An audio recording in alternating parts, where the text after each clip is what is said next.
The lake cabin had always been my sanctuary. Nestled deep among tall pines with water that reflected the sky like glass, it was a place I had inherited from my grandfather. The cabin wasn't just a piece of property. It was family history, built with his hands, every board and nail infused with memories. For me, it was the one place where the noise of the outside world could never reach. The HOA, however, didn't see it that way. When the neighborhood association was formed years ago, they tried to rope the cabin into their jurisdiction, despite the fact that my land sat just outside the boundaries of the development. For a while, their letters and notices didn't bother me. I ignored their requests for fees and their unsolicited advice on how I should improve the community experience. But Karen, the HOA president, was relentless. Karen thrived on control. She saw herself as the guardian of neighborhood standards, and anyone who resisted her authority instantly became her enemy. For years, she had pushed neighbors around, forcing them to repaint houses, remove garden sheds, or trim trees to meet her standards. But with me, she faced resistance, and that infuriated her. Started subtly. When I hosted family gatherings at the cabin, I noticed Karen's car cruising by more often than coincidence allowed. She'd slow down, glaring at the guests, as though she had the right to monitor who entered. Then came the passive-aggressive comments. Letters slipped into my mailbox reminding me of community expectations and approved guest limits. But the real breaking point came one summer afternoon. I pulled into the cabin driveway to find a group of strangers lounging on my dock, drinking beer, and blasting music into the quiet air. My first thought was that some tourists had stumbled in, but when I confronted them, one of the men smugly told me they were friends of Karen, and that she had told them it was fine to use the lake cabin any time they wanted. That was the moment I realized Karen had crossed a line. I made it clear to those guests that they were trespassing and demanded they leave immediately. Most of them grumbled but complied, realizing they had no actual claim to the property. But the message had already been sent. Karen believed she could hand out access to my family cabin like it was part of her personal kingdom. I locked the cabin gate after that day, adding cameras and stronger signage. Private property signs went up around the dock and along the trail that led to the cabin. I thought that would end it. Surely, once Karen's friends realized they had no right to the cabin, they would back off. But I underestimated Karen. She wasn't embarrassed or apologetic. Instead, she doubled down. To her, this wasn't about property lines or trespassing. It was about power. And the fact that I had embarrassed her guests by forcing them off my land meant she needed revenge.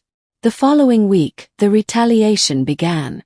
Notices piled up in my mailbox again, this time accusing me of unauthorized construction because of the new signs I had posted. She claimed the dock was unsafe and demanded it be torn down, despite the fact it had stood strong for decades. And when that didn't provoke me, she escalated further. One late evening, while I was cleaning up inside the cabin, I saw flashing lights through the trees. 2 police cruisers pulled up, their headlights cutting across the gravel driveway. Karen was standing at the end of the path, arms crossed, smirking as if she had already won. She had called the cops, claiming I had illegally banned her invited guests from the lake property. She wanted to make it seem like I was the aggressor, the unreasonable neighbor hoarding what should belong to the community. But what Karen didn't realize was that I wasn't just prepared for this moment. I had proof. Footage of her guests trespassing, audio of their admission, property deeds showing the cabin was entirely outside HOA jurisdiction.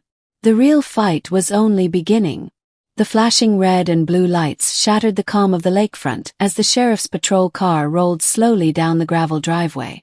Karen walked ahead, her stride exaggerated, as if she were the rightful owner of everything in sight. Her guests followed close behind, smirking and whispering, confident that they were about to see me get dragged off my own property. I stood on the porch of my cabin, arms folded, keeping my composure. My cabin overlooked the water, and I could still see the faint ripples from where they had been swimming moments earlier. This was not the first time I had dealt with entitled neighbors, but the sheer arrogance of Karen and her entourage was something new. She had called the police as if she were staging a performance, and now she thought the stage was hers. The officer stepped out, adjusting his belt, and immediately Karen launched into her tirade. She painted a story where she and her invited guests were enjoying a peaceful afternoon, only to be rudely confronted and banned by me from using the lake.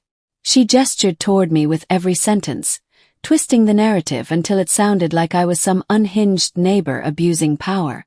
The officer listened patiently, jotting down notes, though his face betrayed no expression. When she finally finished, the officer turned to me. I calmly explained the situation. The cabin and lakefront were part of my privately owned property. The lake was not public, nor was it managed by the HOA. My family had maintained the cabin for decades, paying every tax and utility fee tied to it. Anyone stepping onto my land without permission was trespassing, plain and simple. Karen's smirk faltered, but her guests jeered, egging her on. She tried to interrupt, waving her arms and insisting she had the right to use the lake because the HOA controlled the neighborhood.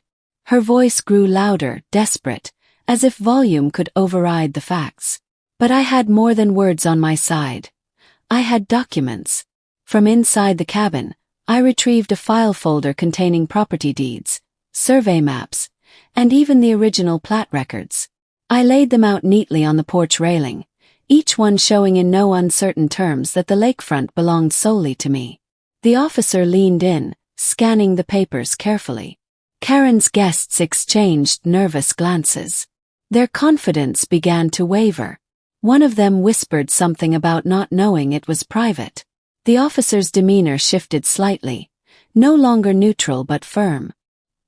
He asked Karen and her guests if they had my permission to enter the property.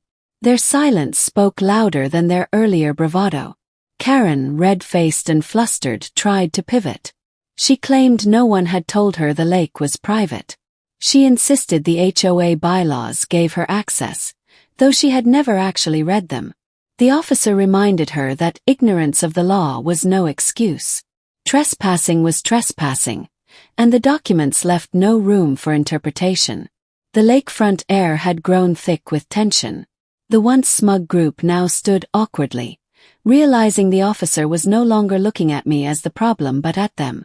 Karen's voice cracked as she argued, her authority unraveling before everyone's eyes. The officer finally spoke with quiet authority. He explained that if they did not leave immediately, they could face citations or even arrest for trespassing. He turned to me, confirming that the property was mine and asking if I wished to press charges. I chose restraint, stating that all I wanted was for them to leave and never return without permission. Karen looked as if she might explode, but she had no ground left to stand on. She and her guests reluctantly began to gather their things, muttering under their breath. The officer lingered, making sure they actually left the property. But as they walked away, Karen threw one last glare over her shoulder, her eyes burning with humiliation and fury. It was not the end. I could see it in her expression. She had lost this battle, but she would be back. And next time she would come with a new scheme, determined to twist the rules of the HOA in her favor. For me, this was only the beginning of a larger storm that was brewing. The news of Karen's failed attempt spread faster than wildfire. Word traveled from porch to porch, and soon the entire neighborhood was buzzing with the story. Everyone had heard about how Karen tried to flex her influence by calling the cops, only to be humiliated when the truth of the trespassing came out. The very people she defended, the so-called guests, were exposed as nothing more than troublemakers who had no right to be on private property. The police had issued them official trespass warnings, and in the eyes of the community, that was a stain not easily washed away. Karen, once loud and overbearing, suddenly found herself the subject of whispers. Neighbors who had once been neutral now saw her for what she was, someone who abused power for personal gain. The HOA board received countless complaints about her behavior, and a meeting was scheduled to address her actions. At that meeting, the truth unfolded in front of everyone. I provided clear evidence, security footage, police reports, and the legal boundaries of my property. There was no denying it. My cabin, my lake, my rules. Karen had overstepped, and this time there was no way out. The board could no longer protect her reckless behavior. She was formally reprimanded. Her authority weakened beyond repair. Her downfall was almost poetic. For years she had built her influence on intimidation and manipulation, yet a single misstep brought it all crashing down. The neighbors who once feared her now looked at her with quiet contempt. She had exposed herself, not me, and the cracks in her control widened until she had no choice but to retreat. For me, life at the lake returned to peace. I no longer had to glance over my shoulder wondering when the next confrontation would come. The air felt lighter, the water calmer, and even the sunset seemed brighter. The cabin once again became the sanctuary I had intended it to be, a place of solitude, reflection, and freedom. But the lesson went deeper than just winning against Karen. It revealed something about power, about justice, and about the importance of standing your ground. Bullies thrive only when people allow them to. The moment you push back with truth, their foundation crumbles. Karen's story became a cautionary tale in our community. Parents told their children about respecting boundaries. Neighbors grew closer, united in the shared relief of seeing justice served. And Karen, she faded into the background, her voice no longer carrying weight.